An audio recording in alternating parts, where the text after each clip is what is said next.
Mga kamotodik, so yan na, welcome back sa aking YouTube channel. So bago ang lahat, shout out sa nag-comment dito sa isang TikTok affiliates tungkol sa video nung steel hubs, no?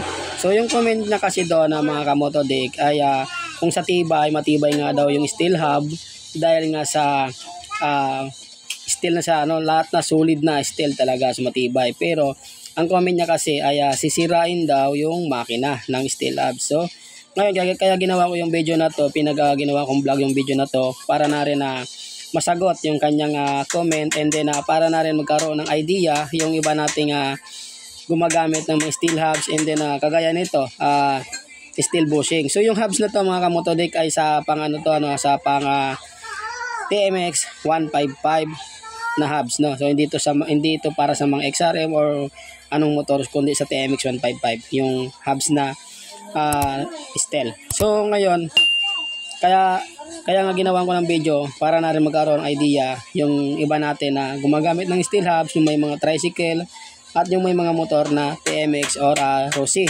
So pares lang kasi yon. So meron tayong tatlong klase sa ating steel hubs, no. Meron na hubs na alloy pero yung ginagamit na sa sprocket ay yung rubber bushing kagaya nito, ayan. Ito yung rubber bushing na tinatawag sa hubs ng motor. Sa panglikod niyan mga kamotodik, no. So bukod dun sa ating rubber bushing, meron tayong steel bushing, ito yon. So steel bushing niya, okay, matibay siya at tornilyo na diretso, may tornilyo ng kasama. Ito yon. So yung pangatlo natin na tinatawag na steel hub ay walang bushing na nilalagay doon, kundi naka-direct na yung sprocket doon na nakatornilyo mismo yung sprocket doon sa hubs na yon. So ito kasi hindi ito naka-direct doon sa hubs, no. So papasok mo to doon, itong bushing na to doon sa butas ng hubs na yon na apat, doon may papasok yung bushing na to bago mo siya itotornilyo yung sprocket. So yung steel hubs naman walang butas yon, naka-direct na yung sprocket mo doon, pwede mo na itornilyo dahil may may thread na yung steel hubs na yon. So yung sabi ng ating isang idol na masisira daw yung loob ng makina or yung counter bearing doon sa na yon dahil sa hubs na yun o dahil dito sa mga steel bushing na to. So ang sagot ko dyan mga kamotodik ay siguro hindi naman. So hindi talaga masisira yung loob ng makina ng dahil lang sa steel hubs at dahil lang dito sa steel bushing. Dahil unang-una, hindi naman siguro to gagawin ng machine shop kung alam nila makakasira to sa makina ng motor. Dahil kapag ginawa nila to, na alam naman nila makakasira to sa makina ng motor, so siyempre unang-unang masisira yung kanilang negosyo, no?